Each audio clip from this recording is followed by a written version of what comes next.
Oh boy, have and have not fans. We are here to talk about season 7, episode 2, Fleeting Moments. Now, if you were on Twitter with me live tweeting, honestly, I had a good time tweeting tonight. And if you haven't done so already, make sure you follow me on Twitter. There is a link to all my social media in the description below. Like I said, had a good time. I was eating some popcorn, watching the episode, taking my notes for my review, of course, and then tweeting in between, you know, any moment I had of free time. My hands were free, but fun time with memes and gifs. So yeah, make sure you follow me on Twitter. But I I, I had several problems. If you saw one of my last tweets right after the episode, and I'm like, I'm gonna go up the street to get a bite to eat, and I just need to step away because I don't know about you, and I know some people might feel completely different than I do, and I will do a separate video on this, but Catherine Cryer not being shot. Now, when I say this, I'm not saying that, damn, she didn't get shot, I wanted her dead. No, no, no, no, no, no, no. This made no damn sense to me. And like I said, I will have to do a full video going into detail. I'll probably talk about most of it in this video because this is an episode review, recap, whatever you want to call it. Well, I call it a review because, you know, I go over the episode and give my thoughts here and there aside from play-by-play, but whatever you want to call it. And I'm sorry for, you know, I'm literally trying to collect my thoughts because I really don't want to come across as pissed. On the one hand, I'm glad we got explanation because typically it's as opposed to a magical, oh, Catherine's alive, we're not going to explain it. But on the other hand, I don't know what has me more pissed. Tyler Perry's writing of how Catherine survived, or OWN releasing, and correct me if I'm wrong, but wasn't it during the first commercial break when they had shown a trailer for the next episode of the Haves and the Have-Nots, showing us Catherine and Wyatt talking to each other as she's being arrested and passes by the cop car? You literally spoiled Catherine's survival during the first commercial break. There's no suspense now. So somebody at OWN needs to be fired. So that's all I'm saying. But as someone like me, you know, if you've been following the channel, I did episode synopsis reviews for like the first 4 episodes of the season. So I knew for the episode 3 synopsis that Catherine Cryer was alive. But then again, I knew way back during the season 7 reshoots and season 8 filming that all the Cryers were alive.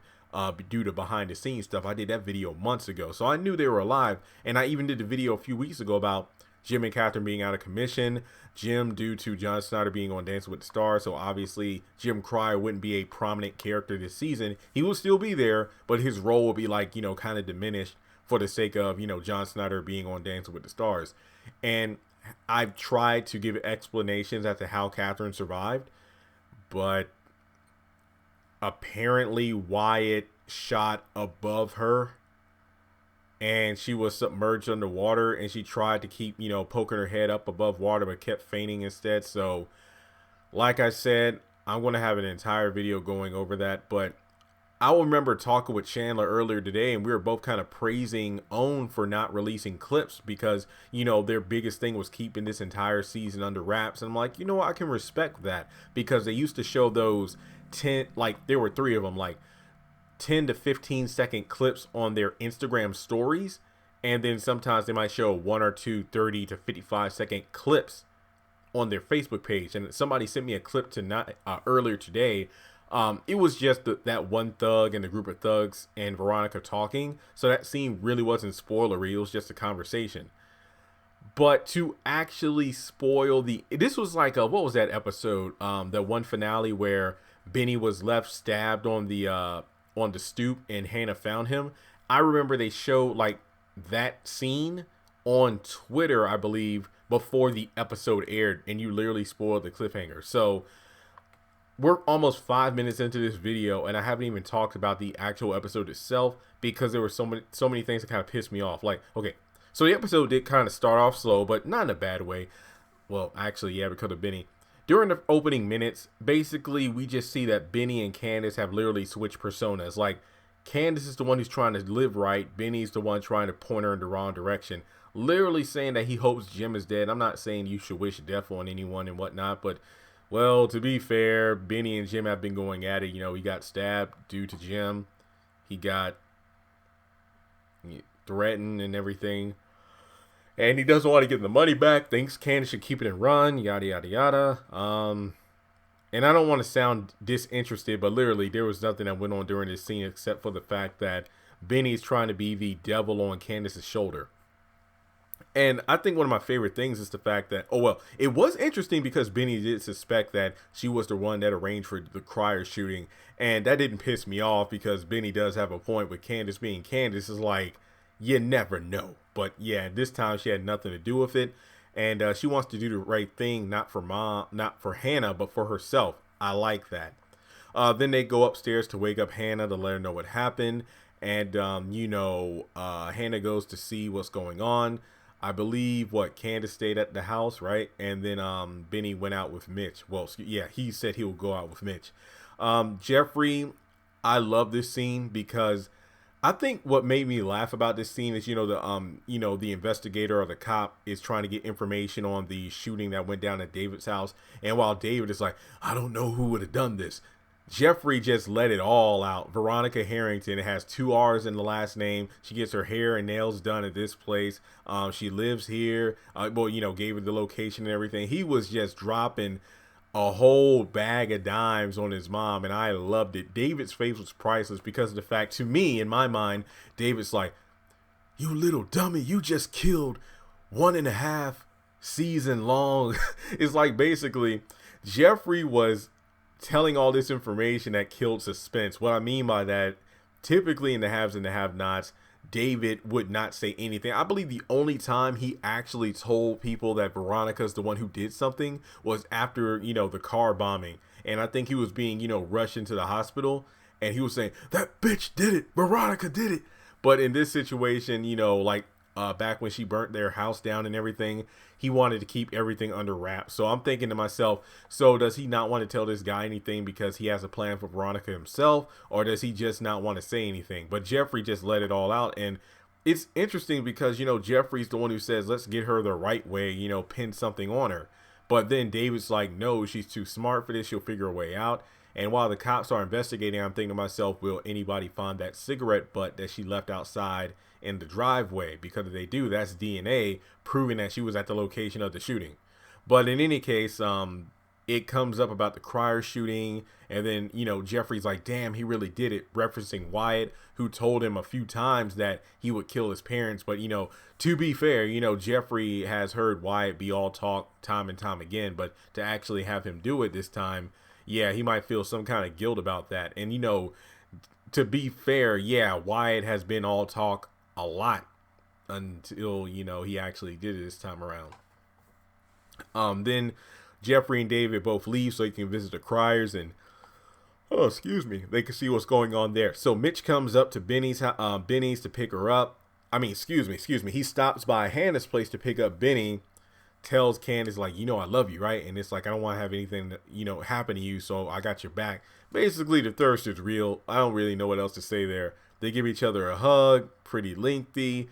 Benny comes in to kind of police those two like he did with Hannah and Derek. And I'm guessing that Benny didn't know those two used to date. And yeah, and I don't want to just say if you're new to the show, but for anyone who's been watching for a while, it's easy to forget this because I believe this wasn't mentioned it was only mentioned like way back in season 3, that Mitch and Candace used to date back in high school, but they broke up because I do believe that, Candace was upset that Mitch never introduced her to his family, mainly because he didn't want anyone to know he was a Malone.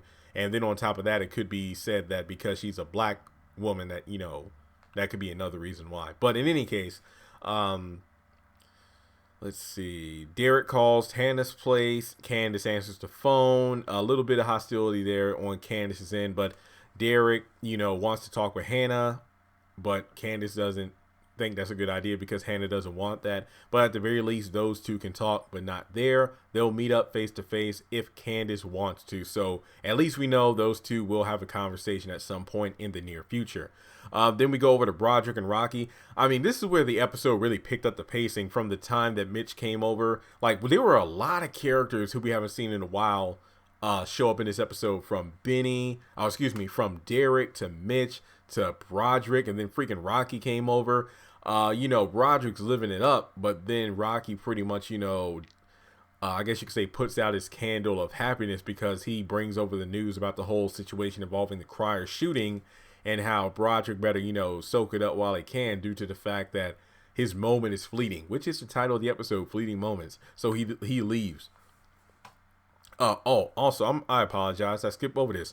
He mentioned that RK is long gone. So yeah, Rome Flynn mentioned this a while back, but RK is gone from the show. Kind of like Gia, just kind of randomly disappeared, even though her character still had importance to the plot. So yeah, he's gone.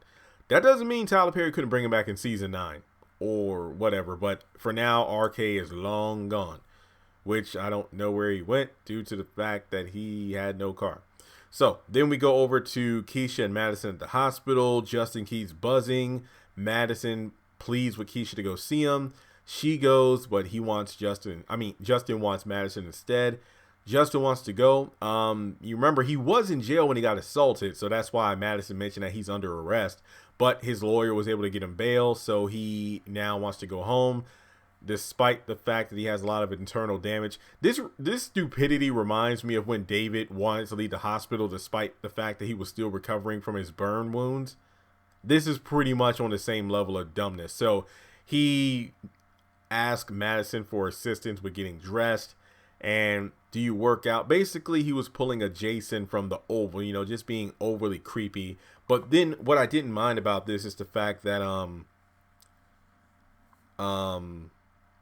dang, I had a brain fart there. I apologize. Basically, Madison didn't pull a Jeffrey. He pretty much told him up front, look, I'm not playing any games with you. That's what I actually liked about the scene. So this Justin scene, believe it or not, did not bother me because Madison put Justin in his place. And then Madison said, like, what, you're cute or whatever, you look good, but you need to go to therapy. So that doesn't mean that Madison doesn't find Justin unattractive. But like I did a video earlier yesterday, I do hope these two don't get together because that's something I don't want to see, to be completely honest. Just my opinion there. Then we get to Landon and Oliver, and honestly, this scene probably would have worked better if it wasn't split into two, because it was kind of a weird transition where it's just the same thing from last week. Landon going off about losing his job, but then Oliver's like, come on, just admit that you had something to do with it. And it's like, no, I didn't. And I'm still in the camp of, why would Landon purposefully sabotage Charles because of and Candace, because he was the one that worked to get them back together? So I think, later on when he talks with Scott, we pretty much know that there are other powers at work. So Landon gets pissed off and just leaves. But then in the very next scene he's in is like, you know what, this is my table. And then this scene was kind of played out a little weird. I don't know why that was. It was just awkward. But, you know what? Let me just talk about the other Landon scene, then I'll go back to Veronica. Because after Landon leaves, then we go to Veronica's house. But again, I'll get back to that in a second. Talks about how he wants to get laid. Oliver ups and leaves there. He calls Candace. She hangs up. He calls again. Tells her about how he can spend this to work mainly so he can get his job back and help her at the same time.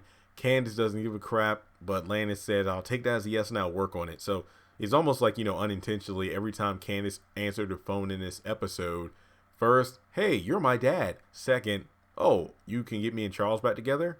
Interesting. So that was kind of interesting looking at that. But then we get to an awkward scene. Landon tries to just throw himself at a guy at the bar who's minding his own business, studying. And was I the only one to catch that this guy named, apparently Guy, looks a lot like Jeffrey? Was I the only one that noticed that? But in any case, Landon then sees Scott from, DC with a girl named Melissa, his cousin, Melissa.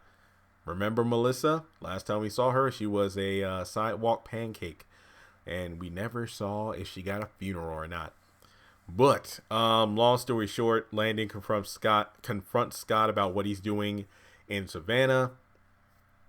Obviously, we know the AG, Attorney General, is the one who's trying to bring Candace down, and he threatens to use the photo of Scott and his cousin in order to blackmail him in order to leave, because Scott has a family, but he's down here cheating.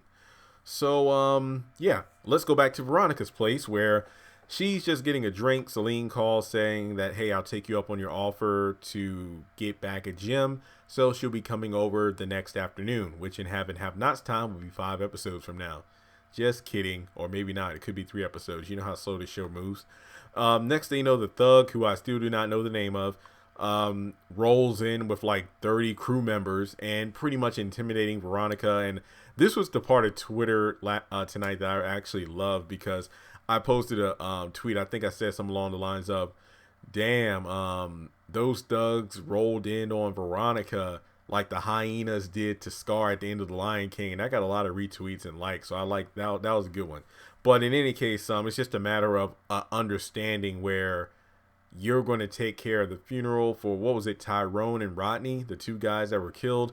And it's like, what about the kids? And this is the point where it's like, well, dude, you literally did ask her all the way down to the hospital to ask, you could pay for the funeral or something. So the kids, and again, I mean, honestly, I hope I'm never in a position like that. But if I hire someone to do something like a situation with a hit and whatnot, when the shit goes down, that's on you. Like, if there's soldiers that are falling, then that's on you. It's not my responsibility. I told you where you need to go and what you need to do. But as Veronica, and this is one of the few times I'm siding with Veronica here, you're the gangsters. You're the ones who are, hired muscle. So when shit goes down, whatever happens, that's on you. That's your failure to not be prepared for what the worst is to happen. Like, I assigned you, I hired you. I'm assuming that Veronica paid them or whatever. So if somebody falls, that's on them. But in any case, yeah, I'll start some college funds for the bastards. Not that they'll go to college anyway. And you got to admire the fact that Veronica probably had damn near almost 100 goons right there ready to kill her at any moment. But she's still going to talk shit about how they smell and sip on her her alcohol like it's nobody's business. And then when everyone's leaving, they're pretty much pulling like Spider-Man, just wall crawling over and leaving. And then that one dude that she was kind of attracted to, does Veronica have a thing for light-skinned people? Because what, you have Benny, you have David, who isn't too dark, and that one FBI agent, she was kind of attracted. I think he was darker tone, but yeah, this one dude had a Benny-like complexion. Isn't it kind of weird how we have a Jeffrey lookalike, and then you have a dude who's kind of like the same complexion as Benny, with no facial hair? It's like, what she say? Hey, you take a bath and do something with your hair, and give me a call. You get the number from him, okay? So basically, Veronica's going to, I guess you could say, care for the needs of the family of the 2 fallen, henchmen, and then that's about it. Then let me go over to the next page of notes. And yeah, the rest of the episode, it all takes place at the Cryer house. Hannah arrives trying to get past the, the police line. She says she works for the Cryer. No, you don't, Hannah. You quit, remember? You said you would take up Catherine's offer to work full-time at the hotel in charge of the cleaning staff, but it wouldn't be until the next day when you actually went over there to actually check things out before accepting the job. So for the second episode in a row, Hannah brought up a job that she does not have. And if you go back to last week's episode, she talks about to Candace about how she gets what she has because of faith, God, and, working. And I'm like, you don't work anymore as of right now. Hannah has quit the job damn near a dozen times since episode 1. But in any case, she goes in the house, but before she does, Wyatt calls her over to the cop car, pretty much gloating over the fact that he killed his parents. Hannah goes in, and this is where I kind of felt bad for Hannah, not feeling bad for Jim, but here's what I mean. She sees a potentially she sees Jim in a bad condition, like on the gurney and whatnot, being taken away to the hospital. Remember that Hannah was the one that walked in and found Amanda dead.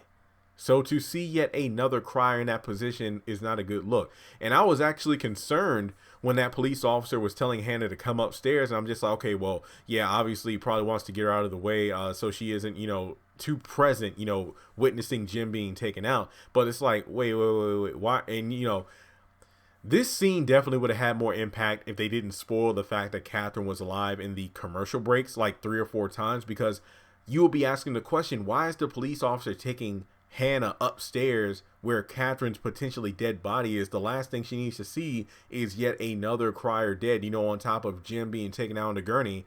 And then you have maybe her best friend dead. I don't think she'll want to see that. But no, Catherine's sitting on the edge of the bed. And during the opening of this video, I've already kind of voiced my opinions on how ridiculous this is. But like I said, I'll do an entire video of my thoughts on Catherine surviving. But basically, she's obviously shaken up that her own child tried to kill her. And, I'm sorry, I kind of skipped over this, but before going upstairs, George mentioned the fact that there was the notepad with, what was it? Benny's name, Tamara's date, and then the fact that $8 million to get this done. 8 million reasons to get this done. And in the preview for next week, I don't want to talk too much about it, but in the preview for next week, Wyatt tells Hannah that, hey, my dad was going to have your son kidnapped. So, yeah, that's a thing. And Hannah asked Catherine about this, recognizing it's a bad time. But, well, if Jim is dead, it doesn't matter. Well, yeah, even if Jim's dead, that doesn't mean that whatever was supposed to happen to Benny won't happen. So after that, George comes in and, I'm sorry. George is trying to lightly interrogate Hannah, but at the same, yeah, George was trying to get information, but Hannah wasn't talking. Pretty much Hannah was like David. She didn't want to talk. But at the same time, it's like you want to hear from the horse's mouth first, to see if there's any confirmation about the hit. But at this point, it's like, Hannah, your son might be in danger again. So you might want to maybe cooperate with the police. Even if, hell, they might give Benny some protection, but we'll have to wait and see. Because George will be eating that up, because that's even more mud he could be slinging at Jim. So we'll just have to wait and see how that turns out. But in any case, George comes up to Catherine, to see if she's okay. And she gets arrested for Jennifer Salas' murder. And I told you all for months, that was the reason George and the police showed up to the Crier house moments after Wyatt shot Catherine and Jim. It wasn't because somebody called the cops because they heard gunshots, because it was funny at the beginning of the episode to talk about neighbors and whatnot, but there's no houses near Catherine. Remember, she has that long driveway. If there are other houses, they're obviously, down the street or something. But yeah, remember, if you go way back to like was this in season 5 or like late season 4? But basically it was I think it was the end of season 4. It was basically when Wyatt had testified against his parents and the Harringtons, and then like Veronica, David, Jim, and Catherine all got together, and they were trying to come up with a plan, because it had been confirmed by one of Veronica's contacts that George had indicted them, meaning that, or the grand jury had indicted them, meaning that at any moment George could come to arrest the Harringtons and Criers at any time he wanted. So when George and a couple of cop cars came to the Crier house that night, they were there to arrest Jim and Catherine. It wasn't because of the gunshots. It was because they were there to arrest them. And she tells Hannah to call Marty, and then that's the end of the episode. And that it brings about a lot of questions, because it's like, oh, snap. What will Hannah do if she finds out Catherine murdered Jennifer Salas? And like, how will you look at your friend who's a murderer? Like, for real. And I how I've been talking about Catherine, like, how I don't hate Catherine, but I think it's just bad writing to kind of shift her character from being a cold-blooded murderer to just, hooking up Hannah with Derek and, trying to put Wyatt behind bars due to allegedly killing Vinnie Malone when he didn't. And it's kind of like, well, you murdered Jennifer Salas in cold blood, but Wyatt left Vinnie for dead, but it was self-defense. Yeah, he had no business with the drugs, but remember, Vinnie was trying to kill him. And it was the only way to stop him was, when Wyatt broke the beer bottle and slit his throat. That was self-defense. I'm not justifying it, but at the same time, Wyatt's life was in danger. Catherine killed Jennifer in cold blood because she wouldn't help get the inheritance money from Wyatt. So there's a huge difference there. But that's a topic for another video that I've done like 4 times already. But overall, guys, this episode had a lot of problems, mainly because of Owen spoiling the ending with all the commercial breaks and the previews, and then the bullcrap explanation as to how Catherine survived.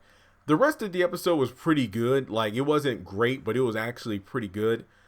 I'm going to give this episode a 7 out of 10. Like I said, it wasn't horrible, but there were just so many problems surrounding the episode that it's hard to not, bring it up in discussion. Like I said, the next video I do, I'll still do my preview breakdown for next week, a few discussion videos, of course, but the first big video I want to do is Catherine Cryer surviving, because it makes no sense.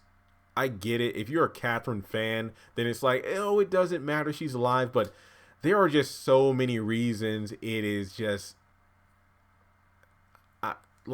I'll save it for the video. So 7 out of 10. Make sure you subscribe to the channel if you're new. Let me know your thoughts on the episode in the comment section below. Do you agree with me that this Catherine surviving is bullcrap? What do you think is worse? Catherine's explanation as to how she survived, or Owen spoiling the fact that she survived during the first commercial break?